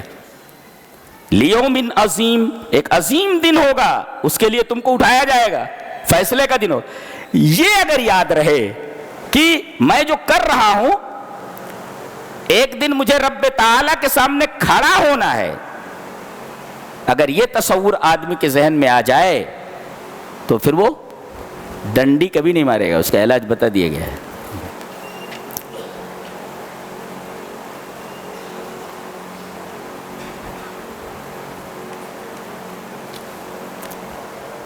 کہا جائے یہ جو بچے سائنس پڑھتے ہیں ان کے لیے، فلا اقسم بالشفق، میں شفق کی قسم کھاتا ہوں، واللیل وما وسق، رات کی قسم جب اس کی تاریکی چھا جائے، والقمر اذا اتسق، اور چاند کی قسم جب وہ مکمل ہو جائے، بدر کامل، فل مون۔ اچھا، لترکبن طبقا عن طبق، تم ایک طبق سے دوسرے طبق پر سواری سے جاؤ گے۔ ایک اسکالر ہے، باحث ہے، عبد الدائم الکحیل کر کے، عربی اسکالر ہیں وہ، کیا نام ہے ان کا؟ عبد الدائم الکحیل۔ وہ کہتے ہیں یہاں اشارہ ہے الاصول الی القمر، کہ آدمی ایک دن چاند پر پہنچ جائے گا، اشارہ ہے۔ کون کہہ رہے ہیں؟ عبد الدائم الکحیل، ایک اسکالر ہیں وہ، الباحث۔ وہ کہہ رہے ہیں کہ اس میں اشارہ اس بات کی طرف ہے کہ ایک دن آدمی چاند پر پہنچ جائے گا، اس لیے کہ یہاں لترکبن ہے، ایک طبق سے دوسرے طبق کی طرف سوار ہو کر جائے گا، اور یہاں مرکب سے مراد راکٹ وغیرہ ہے، ایک سواری ہے تیز رفتار، تو تو اس میں الاصول الی القمر کی طرف اشارہ کیا گیا ہے کہ ایک دن آدمی پہنچ جائے گا چاند پر. اور جانتے ہیں فما لہم لا یؤمنون، اس سے اشارہ اس بات کی طرف ہے کہ سب سے پہلے کوئی کافر ہی پہنچے گا. کیا نام تھا اس کا؟ نیل آرمسٹرانگ، کیا وہ نام تھا؟ It is right. کیا نام تھا اس کا؟ نیل آرمسٹرانگ. کافر تھا وہ. فما لہم لا یؤمنون، کیا بات ہے کہ وہ ایمان نہیں لاتے، اشارہ ہے کہ پہنچنے والے کافر. عبدالدائم الکحیل کا تفسیر ہے اس کو. آگے بتایا گیا سورہ بروج میں کہ کچھ لوگ تھے، غالباً یمن کا کوئی علاقہ ہے، بادشاہ تھا. کچھ لوگ ایمان لے آئے، اچھی خاصی تعداد تھی. کہا کہ ایمان چھوڑ دو ورنہ تمہیں زندہ جلا دیا جائے گا. مسلمانوں کو تعلیم دی جا رہی ہے کہ تمہارے اوپر ایسی مصیبتیں بھی آ سکتی ہے زندہ جلا دیے جانے کی. گھبراؤ نہیں، ہم نے سورہ بروج نازل کر دی ہے، یہاں سے تم انسپریشن لو. انسپریشن کے لیے کیا ہوا؟ ایک بہت بڑا گڈھا کھودا گیا. اخدود مانے گڈھا جی، اور اس کے اندر آگ جلا دی گئی اور تمام ایمان لانے والوں کو وہاں کھڑا کر دیا گیا. کہا کہ جو ایمان سے ہٹتا ہے اسے چھوڑ دیا جائے گا ورنہ آگ میں ڈال دیا جائے گا. جتنے بھی ایمان والے تھے انہوں نے جلنا قبول کر لیا، ایمان سے ہاتھ دھونا قبول نہیں کیا. سارے لوگوں کو ڈال دیا گیا اور سب جل گئے. اللہ فرما رہا ہے ایندھنوں والی آگ تھی یہ، اذہم علیہا قعود. بے رحمی کی انتہا یہ ہے کہ بچے جل رہے ہیں، عورتیں جل رہی ہیں، لڑکیاں جل رہی ہیں، مرد جل رہے ہیں، یہ بیٹھے ہوئے ہنس رہے ہیں. اذہم علیہا قعود، بیٹھے ہوئے ہیں، یہ بیٹھ کر دیکھ رہے ہیں. اللہ تبارک تعالیٰ فرما رہا ہے کہ اتنے بے درد لوگ، ایک انسان کے ساتھ ایسا کیسے کر سکتا ہے کہ وہ آگ میں ڈال دیے گئے اور آگ میں جل رہے ہیں اور آپ بیٹھ کر کے مزہ لے رہے ہیں. ایک انسان کے ساتھ ایسا کیسے کر سکتا ہے؟ اذہم علیہا قعود وہم علی ما یفعلون بالمؤمنین شہود. اور مومنین کے ساتھ جو وہ کر رہے تھے اپنی آنکھوں سے اس کے گواہ تھے، وہ دیکھ رہے تھے. جرم کیا تھا ان کا؟ آج اسی جرم کی سزا دی جا رہی ہے پوری دنیا میں مسلمانوں کو. کیا وہ جرم بتایا جا رہا ہے؟ تم سے دشمنی نہیں ہے، تم سے دشمنی نہیں ہے، دشمنی کی ایک دوسری وجہ ہے. کیا؟ وَمَا نَقَمُوا مِنْهُمْ إِلَّا أَن يُؤْمِنُوا بِاللَّهِ الْعَزِيزِ الْحَمِيدِ. یہ تم سے جو انتقام لیا جا رہا ہے، تمہیں جو طرح طرح کی تکلیفیں دی جا رہی ہیں، مسئلہ تمہارا نہیں ہے، تمہاری ذات کا مسئلہ دوسرا ہے. مسئلہ یہ ہے کہ تم اللہ پر ایمان لے آئے ہو، اس وجہ سے تمہیں تکلیف پہنچائی جا رہی ہے. مسئلہ یہ نہیں ہے. تو تم سے دشمنی نہیں ہے، دشمنی اس سے ہے کہ تم اللہ پر ایمان لے آئے ہو. وَمَا نَقَمُوا مِنْهُمْ إِلَّا أَن يُؤْمِنُوا بِاللَّهِ الْعَزِيزِ الْحَمِيدِ. اللہ پر ایمان لے آئے ہو، اس وجہ سے یہ انتقام لے رہے ہیں. تو دوسرے جو کچھ ہمارے ساتھ کر رہے ہیں ہم سے دشمنی نہیں ان کی. اور اللہ کے رسول کے بارے میں بھی ہے، اللہ نے فرمایا اے ہمارے حبیب یہ تمہیں نہیں جھٹلا رہے، تمہیں تو امین کہہ رہے، صادق کہہ رہے، تم سے پرابلم نہیں ہے. پرابلم اس تعلیم سے ہے جو تعلیم آپ لوگوں کو بتا رہے ہیں، تعلیم دے رہے ہیں، اس سے ان کو پرابلم ہے. آپ سے پرابلم نہیں ہے ان کو. تو مسلمانوں سے کسی کو پرابلم نہیں ہے. پرابلم یہ ہے کہ مسلمان اللہ تبارک و تعالیٰ پر ایمان رکھتے. یہ وجہ بتائی گئی، یہ ہمارا گناہ ہے، یہ گناہ ہے مسلمانوں کا. اگر اسے گناہ کہتے تو پھر بھی اللہ فرما رہا ہے تم نے اتنی بڑی تعداد کو، مردوں عورتوں بچوں کو زندہ جلا دیا. اللہ فرما رہا ہے ان الذين فتنوا المؤمنين والمؤمنات ثم لم يتوبوا. تم نے مومن مردوں کو اور مومنہ عورتوں کو تم نے فتنے میں ڈالا، انہیں زندہ جلا دیا. ثم لم يتوبوا، پھر توبہ نہیں کی. اشارہ اس بات کی طرف ہے اتنا بڑا گناہ کرنے کے بعد بھی اگر تم توبہ کر لو تو ہم تمہیں معاف کر دیں گے. بولے تو کیا اس سے بڑا کوئی گناہ ہو سکتا ہے؟ تو ہمیں اللہ کی رحمت سے مایوس نہیں ہونا چاہیے. آدمی کتنا بھی گناہ کر لے اسے اللہ کی رحمت سے مایوس نہیں ہونا چاہیے. جی ان الذین فتنوا المؤمنین والمؤمنات ثم لم یتوبوا. گناہ عظیم ایسا کرنے کے بعد بھی اللہ توبہ کی دعوت دے رہا ہے. اتنا بڑا گناہ کرنے کے بعد بھی, لوگوں کو زندہ جلا دینے کے بعد بھی, اگر تم توبہ کر لو تو ہم تمہیں معاف کر دیں گے. اتنا رحیم ہو, اس کے رحم کی کوئی انتہا دکھ رہی ہے اللہ. میں نے ابھی فیس بک کے اوپر ایک کتیا کو دیکھا. کتیا ہے, وہ بارش کی وجہ سے بلڈنگ گر گئی ہے, شاید آپ لوگوں نے دیکھا ہو. اس کا جو پپی ہے پلا, وہ پلا اس کے اندر دب گیا ہے. اتنی بے قرار ہے وہ کتیا, اپنے منہ سے مٹی کو کھینچ رہی ہے کہ میرا بچہ یہیں کہیں دبا ہوا ہے, یہیں کہیں دبا ہوا ہے. اور پھر ریسکیو ٹیم آتی ہے, ہٹاتی ہے, اور بچہ جو ہے صحیح سلامت باہر نکال لیا جاتا ہے. ایسے لیٹ جاتی ہے اور بچہ دودھ پینے لگتا ہے, اور وہ بڑے احسان مندانہ انداز میں ریسکیو ٹیم کو دیکھ رہی ہے. اللہ, بتائیے اپنے بچے کے لیے اس قدر پریشان ہے یہ جانور, جو اگر برتن میں منہ ڈال دے تو اس وقت تک پاک نہیں ہوتا جب تک کہ 7 مرتبہ برتن نہ دھل لیا جائے. اپنے بچے کے تئیں اتنی پریشان ہے, اور اللہ نے فرمایا ہے کہ میں نے اپنی رحمت کے 100 حصے کر لیے ہیں, صرف 1 حصہ تمہیں دے دیا گیا ہے, 99 حصہ میرے پاس ہے. اگر 1 حصہ جو دنیا میں دے دیا گیا ہے, ایک ماں کو جو محبت ہوتی ہے اپنے بیٹے سے, ایک جانور کو اپنے بچے سے محبت ہوتی ہے, ایک انسان کو دوسرے انسان سے محبت ہوتی ہے, صرف اتنی محبت دیے جانے کے بعد 1 حصہ, جس کے پاس 99 حصہ ہو جو بولتا ہے, وہ کتنا رحیم ہوگا اندازہ لگائیے آپ. لہذا اللہ کی رحمت سے مایوس ہونے کی ضرورت نہیں. جی بالکل نہیں. لا تقنطوا من رحمت اللہ, اللہ کی رحمت سے مایوس نہ ہو.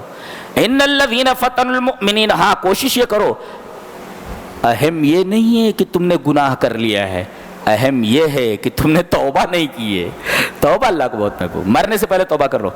ان الذین فتنوا المؤمنین والمؤمنات ثم لم یتوبوا, پھر انہوں نے توبہ نہیں کی. بولتے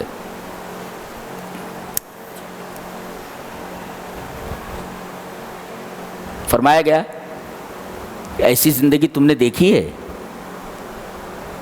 کہ آدمی مر بھی نہیں سکتا, جی بھی نہیں سکتا. ایسی زندگی دیکھو کبھی, سوچ بھی نہیں سکتے آپ کہ آدمی مر بھی نہ سکے اور نہ زندہ رہ سکے. یہ کون سی زندگی ہے بیچ بیچ والی؟ فرمایا جہنمیوں کی زندگی ہے. نہ یہ مریں گے نہ زندہ رہیں گے. ایک آیت کریمہ خالی سورہ اعلیٰ کی آدمی کے ہوش اڑا دینے کے لیے کافی ہے, حواس باختہ ہو جائے آدمی کے. جی ثم لا يموت فیہا ولا یحیا, نہ مرے گا نہ زندہ رہے گا. یہ کون سی زندگی ہے یہ؟ نہ مرے گا نہ زندہ رہے گا.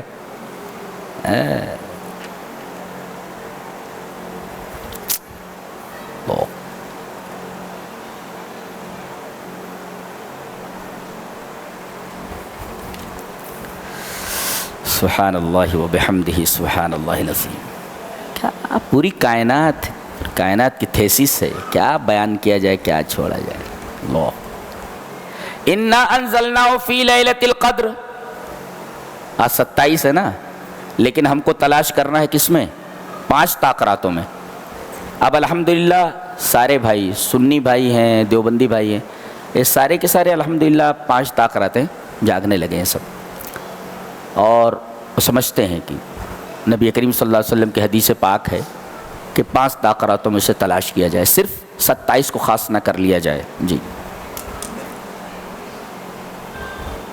اب اگر سائنس کہے کہ 27ویں ہے تب بھی نہیں مانیں گے ہم, کوئی صوفی کہے تب بھی نہیں مانیں گے, کوئی کیلکولیشن ہو تب بھی نہیں مانیں گے. اس لیے کہ یہاں کیلکولیشن کر کے بعد صوفیوں نے بتایا ہے کیا, گنو, انا انزلناہ فی لیلۃ القدر, لیلۃ القدر وما ادراک ما لیلۃ القدر, 2 لیلۃ القدر, لیلۃ القدر خیر من الف شہر. لیلۃ القدر 3 مرتبہ ہے. اب گنو لیلۃ القدر میں کتنے حروف ہیں؟ لام یہ 2, لام 4, 5, 6, 7, 8, 9, 10, کتنے ہوئے؟ تو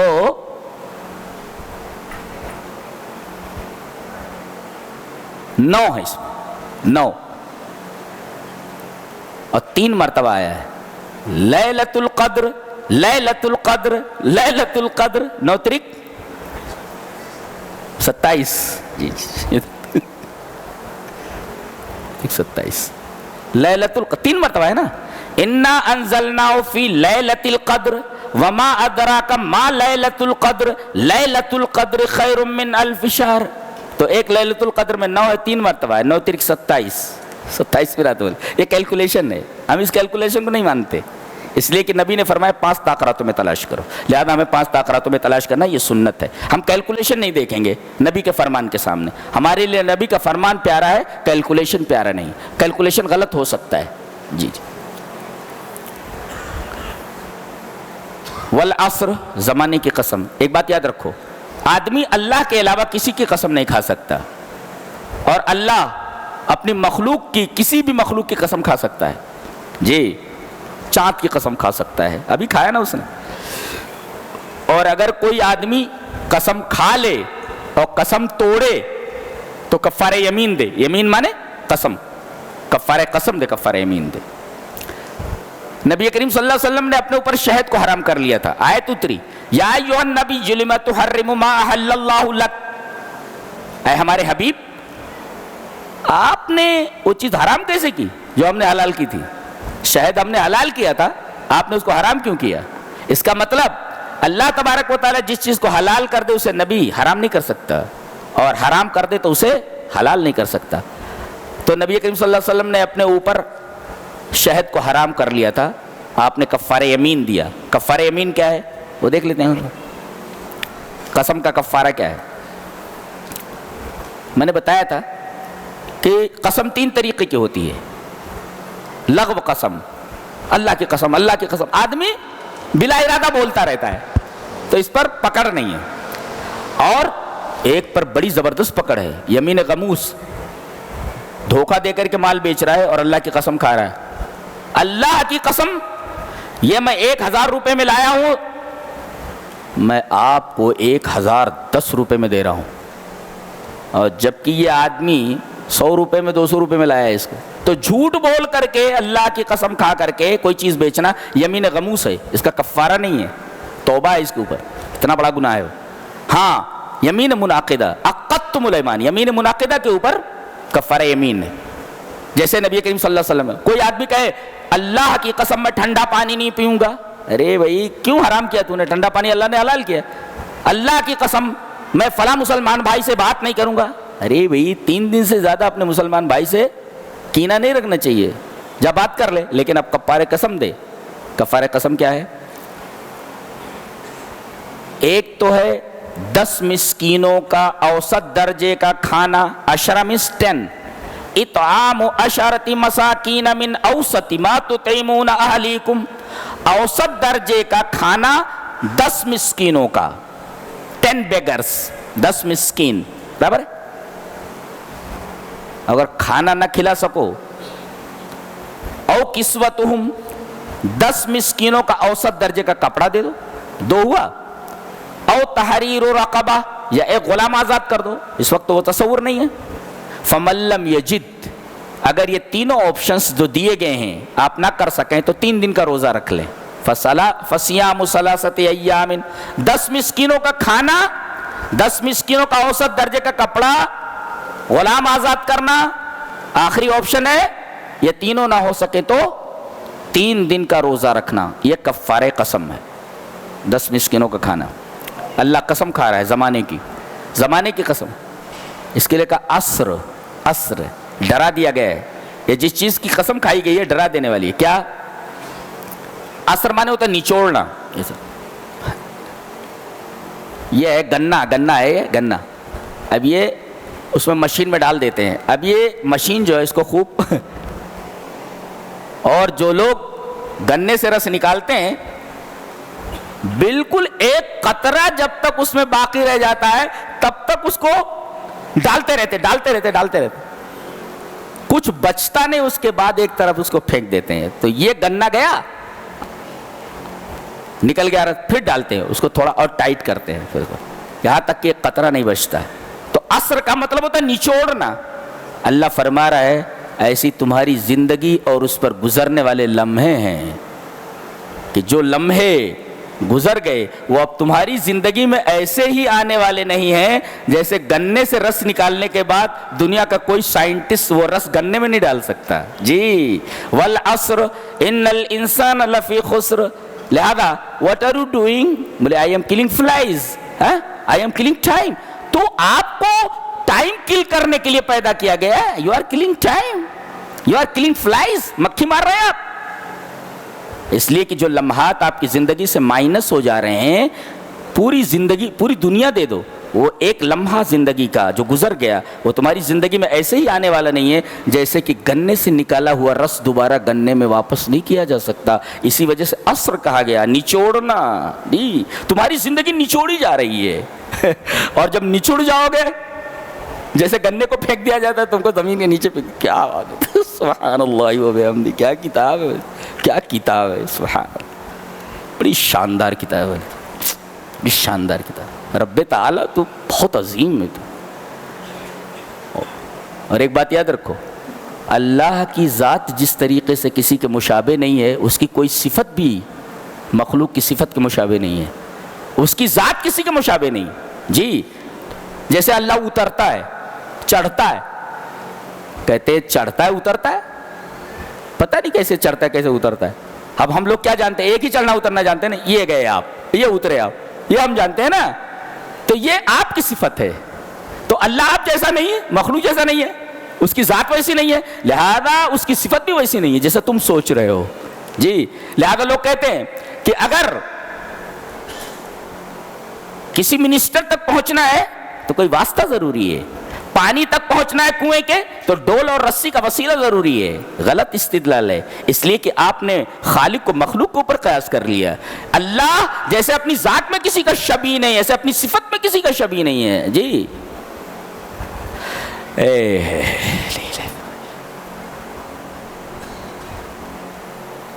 اللہ کا بڑا احسان ہے.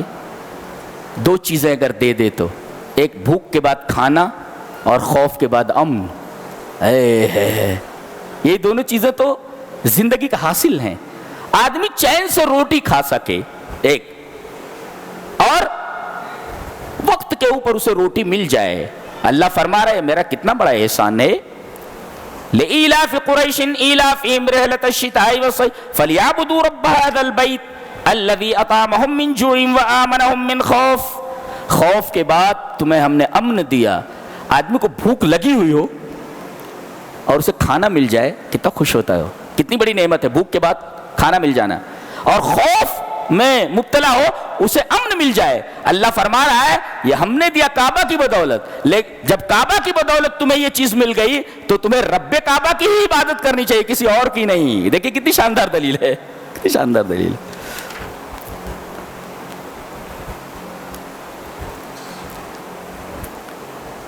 بولے نمازیوں کے لیے جہنم ہے. بولے تھا ارے نمازیوں کے لیے جہنم. بولے تو اللہ فرما رہا ہے نمازیوں کے لیے جہنم ہے، جو نماز پڑھتے ہیں ان کے لیے جہنم ہے. بولے یہ کون سے نمازی ہیں؟ ہر نمازی نہیں. الذین هم عن صلاتهم ساہون، جو اپنی نماز سے غفلت برتتے، کبھی پڑھ لیا کبھی نہیں پڑھا، کبھی پڑھ لیا نہیں پڑھا، کھڑے ہیں معلوم ہوتا ہے جیسے ڈنڈے مار مار کر کے ان کو کھڑا کیا گیا ہو ایسا. تو ایسی نماز پڑھنے والوں کے لیے جہنم ہے. جی تو نماز کو نماز کی طرح پڑھو. کل ہم بتائیں گے کہ نماز کیسے پڑھی جاتی ہے انشاءاللہ جمعہ کے دن. جی وَيَمْنَعُونَ الْمَاعُونَ، اور جو عاریتاً لوگ دے دیتے ہیں، جیسے کسی گھر میں گئے، ارے بھائی مہمان آئے پلیٹ دے دیجئے، وہ چمچہ دے دیجئے، وہ ذرا گلاس دے دیجئے، نہیں دیتے. اللہ فرما رہا ہے جو عاریتاً چمچے نہ دے سکے وہ زکوٰۃ کیا دے گا؟ بولے تو یمنعون الماعون بتائے. اس کے بعد کہا گیا انا اعطیناک الکوثر، اے ہمارے حبیب ہم نے آپ کو کوثر عطا کیا ہے. اور آپ کی شان میں جتنے بھی گستاخی کرنے والے ہیں سب ابتر ہیں. ابتر مانے دم کٹے، دم بریدہ. اور تاریخ گواہ ہے، ایک جملہ یاد رکھو، تاریخ گواہ ہے کہ جس نے بھی نبی کریم صلی اللہ علیہ وسلم کی شان میں گستاخی کی ہے اسے دنیا میں تباہ و برباد کر دیا گیا ہے، باقی نہیں رکھا گیا ہے. شاہ کسریٰ نے روم کے بادشاہ کے پاس نبی کا خط پہنچا تو مارے غرور کے اس نے نبی کا بھیجا ہوا خط پھاڑ دیا. اللہ نے اس کی حکومت پھاڑ دی جی.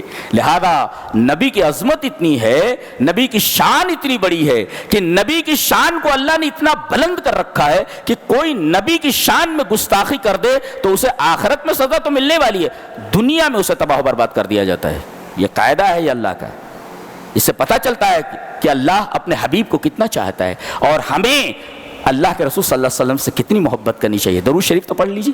اللہم صلی علی محمد وعلی آل محمد کما صلیت علی ابراہیم وعلی آل ابراہیم انک حمید مجید. اللہم بارک علی محمد وعلی آل محمد کما بارکت علی ابراہیم وعلی آل ابراہیم انک حمید مجید. آخر میں 2 صورتیں ہیں, سورہ فلق, سورہ ناس, غضب کی صورتیں.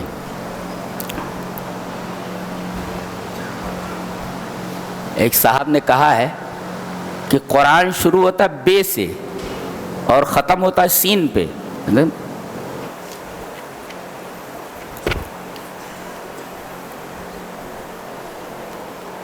بے سے شروع ہو رہا ہے, ختم کہاں ہو رہا ہے؟ سین پہ. ورنہ بس بولے بے سین بس. قرآن بس کرتا ہے. آپ کی زندگی کو بنانے کے لیے قرآن حکیم بس ہے, آپ کی آخرت کو بنانے کے لیے قرآن حکیم بس.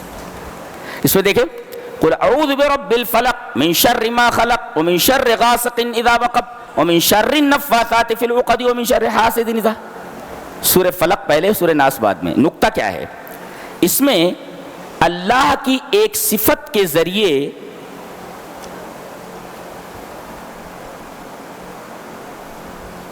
تین چیزوں سے پناہ مانگی گئی ہے, بلکہ اگر کہہ لیجئے تو 4 ہے. من شر ما خلق, من شر غاسق اذا وقب, ومن شر النفاثات فی العقد, ومن شر حاسد اذا حسد. میں اس کو کھول کر کے بیان کرتا ہوں. ایک ہے شر المخلوقات, جس میں جنات اور انسان ہے. من الجنۃ والناس, آخر میں کہا گیا نا, مخلوقات کا شر ہے. کبھی جنوں سے ہم کو شر پہنچتا ہے, شیطانوں سے برائی کے راستے پر ڈال دیتے ہیں, شر ہی ہے. کبھی انسانوں سے ہمیں شر ملتا ہے, کوئی برا ساتھی مل گیا, اور موبائل کو جو غلط یوز کر رہے برا ساتھی وہ موبائل ہے جی. تو ایک ہے شر المخلوقات من شر ما خلق. اچھا, اور دوسرے کیا ہے؟ شر الزمان, زمانے کا شر, اور ان میں سب سے بڑا شر رات کا شر ہے. دن میں آدمی گناہ نہیں کرتا, جیسے ہی سورج ڈوبتا ہے گناہوں کے اڈے سجنے شروع ہو جاتے ہیں. تو یہ ہے شر الزمان, زمانہ یعنی رات. یہ ومن شر النفاثات فی العقد, اور ایک ہے شر النفوس, نفس کا شر, اس میں سب سے اہم حسد ہے. ومن شر حاسد اذا حسد. اور ایک چیز اور ہے جس میں سر فہرست جادو آتا ہے, شر الاعمال. تو کتنے ہوئے؟ شر المخلوقات من شر ما خلق, اس میں سر فہرست جنات اور انسان. شر الزمان, جس میں سر فہرست رات ہے, یہ گناہوں کا اڈا ہے. اور تیسرے شر الاعمال, اور اعمال میں سب سے بری چیز جادو ہے. اور چوتھے شر النفوس, نفس کا شر. نبی کریم صلی اللہ علیہ وسلم جو خطبہ دیتے تھے فرماتے تھے ومن شرور انفسنا, ہمارے نفسوں کے شرور سے اللہ ہمیں محفوظ فرما. تو یہ شر النفوس ہے. تو شر المخلوقات من شر ما خلق, شر الزمان شر غاسق, شر الاعمال شر النفاثات فی العقد, اور شر النفوس من شر حاسد اذا حسد. تو ایک صفت کی قسم کھا کر کے رب الفلق 4 چیزوں سے پناہ مانگی گئی. اور اب سورہ ناس میں 3 چیزوں کی قسم کھا کر کے ایک چیز سے پناہ مانگی گئی ہے. اللہ کی ایک صفت کی پناہ مانگی گئی ہے 3 چیزوں کے شر سے بچنے کے لیے. کیا ہے؟ قل اعوذ برب الناس, اللہ کی ایک صفت رب الناس. دوسری ملک الناس, لوگوں کا بادشاہ. الہ الناس, لوگوں کا معبود. اللہ کی ان 3 صفتوں کے ذریعے کتنی چیزوں سے پناہ مانگی گئی؟ صرف ایک چیز سے. وہاں ایک صفت ذکر کر کے 4 چیزوں سے پناہ مانگی گئی ہے. اور سورہ ناس کے اندر اللہ کی 3 صفتوں کے حوالے سے ایک چیز سے پناہ مانگی گئی ہے، کیا؟ شیطان کے وسواس سے، من شر الوسواس۔ کیوں؟ اس لیے کہ اوپر جو 4 چیزیں ذکر کی گئی ہیں ان کا تعلق دنیا سے ہے، اور وسوسے شیطانی کا تعلق دین سے ہے، اور دنیا کی مصیبت کتنی بھی بڑی ہو چھوٹی ہوتی ہے، اور دین کی مصیبت کتنی ہی چھوٹی ہو بہت بڑی ہوتی ہے۔ اللہ تبارک و تعالی ہمیں نیک عمل اور نیک فکر کی توفیق عطا فرمائے۔ اے اللہ، جن لوگوں نے قرآن حکیم کو سنا ہے انہیں اس پر عمل کرنے کی توفیق عطا فرما۔ اے اللہ، ہمارے روزوں کو قبول فرما، ہماری نمازوں کو قبول فرما، ہمارے قیام اللیل کو قبول فرما، ہمارے صدق و خیرات کو قبول فرما۔ اے اللہ، جو ہم میں سے بیمار ہیں اللہ انہیں شفائے کلی عطا فرما۔ اے اللہ، جو ہم میں سے قرض دار ہے اللہ ان کے قرض کی ادائیگی کی سبیل پیدا فرما۔ اے اللہ، جو ہم میں سے بے روزگار ہیں اللہ ان کے روزگار کی سبیل پیدا فرما۔ اے اللہ، جو ہم میں سے بیمار ہیں اللہ انہیں شفائے کلی عطا فرما۔ اے اللہ، ہماری ماؤں کو بخش دے، اے اللہ ہماری بہنوں کو بخش دے، اے اللہ ہمارے بچوں کو اپنے دین پر چلنے کی توفیق عطا فرما۔ اے رب، جب تک ہم زندہ رہیں تب تک ایمان کے اوپر، توحید کے اوپر اور تیرے قرآن کے اوپر زندہ رہیں، اور جب موت آئے تو تیرے دیے ہوئے ایمان کے اوپر، اسلام کے اوپر، قرآن کے اوپر، توحید کے اوپر۔ اے اللہ، مرنے کے بعد قبر کے عذاب کو ہمارے اوپر سے اٹھا لے میرے رب۔ قبر کی تنہائیوں، قبر کی ظلمتوں اور قبر کی پریشانیوں میں میرے رب تو اپنے کلام کو ہمارے لیے نور بنا دے، ہمارا مونس بنا دے، ہمارا غمخوار بنا دے میرے رب۔ ہم لوگ تیرے حشر کی گرمی نہیں برداشت کر سکتے، سورج 1 میل کے اوپر آ جائے میرے رب تو اپنے عرش کا سایہ نصیب فرما۔ اے ہمارے رب، ہم تیری جہنم کا عذاب برداشت کرنے کی طاقت نہیں رکھتے ہیں، اے ہمارے رب تو ہمیں جہنم سے نجات دے دے۔ اے ہمارے رب، ہمارے پاس اعمال ہے ہی نہیں، جو بھی ہے وہ ناقص اور ٹوٹے پھوٹے ہیں، ہمارے رب ہمارے ان ناقص اور ٹوٹے پھوٹے اعمال کو قبول کر لے، ہمارے اوپر رحم کرتے ہوئے ہمیں جنت الفردوس عطا کر دے۔ ہمارے رب، ہم بہت گنہگار ہیں، ہمیں اپنے تمام گناہوں کا اعتراف ہے۔ اے ہمارے رب، ہماری زندگی کا ہر ورق سیاہ ہے، ہمارے رب کہیں حسنات نہیں دکھ رہی ہیں، چاروں طرف سیئات ہی سیئات دکھ رہی ہے۔ اے ہمارے رب تو ہماری برائیوں کو، ہماری سیئات کو حسنات میں بدل دے۔ اے ہمارے رب، ہمیں اعتراف ہے کہ ہمارے گناہ پہاڑوں جیسے ہیں میرے رب، مگر تیری رحمت بہت وسیع ہے، تو ہمارے گناہوں کو نہ دیکھ، اے ہمارے رب تو اپنے رحم کو دیکھ۔ اے اللہ، ہمارے اوپر رحم فرما، ہم تمام مسلمانوں کے اوپر رحم فرما۔ ہم جس ملک میں رہ رہے ہیں اس ملک میں امن و امان قائم کرن، اس ملک میں امن و امان کی فضا پیدا فرما۔ جہاں بھی مسلمان دنیا میں ہیں اے اللہ انہیں سکون عطا فرما، انہیں تمام پریشانیوں سے محفوظ فرما۔ اے اللہ، ہم لوگوں کو جو خوف ہے اے اللہ اس خوف سے ہمیں نجات دے دے۔ اے اللہ، ہم بھوکے ہیں اے اللہ ہمیں کھانا کھلا، اے اللہ ہم بیمار ہیں اے اللہ ہمیں شفا عطا فرما۔ اے اللہ، ہماری تمام پریشانیوں کو دور کر دے، ہماری ماؤں کو بخش دے، ہماری بہنوں کو بخش دے۔ اے اللہ، زندگی بھر ہم سب کو، مرد ہوں عورت ہوں، سب کو اپنے دین پر چلنے کی توفیق عطا فرما۔ ہمارے جو بچے ہیں میرے رب انہیں اپنے راستے میں قبول فرما، انہیں اپنے راستے میں قبول فرما، انہیں اپنے دین کا سپاہی بنا، یہ تیرے قرآن کو سینوں سے لگانے والے بنے، یہ تیرے دین کو لے کر آگے بڑھنے والے بنے۔ میرے رب، ہمیں معلوم ہے کہ دنیا عارضی جگہ ہے، اے ہمارے رب دنیا کسی طرح گزر جائے گی میرے رب، ہماری آخرت بنا دے، ہماری ماؤں کی آخرت بنا دے، ہماری بہنوں کی آخرت بنا دے، ہمارے بوڑھوں کی آخرت بنا دے، ہمارے نوجوانوں کی آخرت بنا دے۔ اے ہمارے رب، ہم تیرے رحم کا محتاج ہیں، بس اپنے رحم سے ہمارے اوپر ہم جو چاہتے ہیں ہماری تمام جائز تمناؤں کو قبول فرما۔ ہماری ماؤں، ہماری بہنوں، ہمارے بوڑھوں، ہمارے نوجوانوں سب کی جائز تمناؤں کو قبول فرما میرے رب، ان کی تمام پریشانیوں کو دور کر دے، انہیں جنت الفردوس عطا کر دے اور دوزخ سے محفوظ فرما۔ وآخر دعوانا ان الحمد للہ رب العالمین۔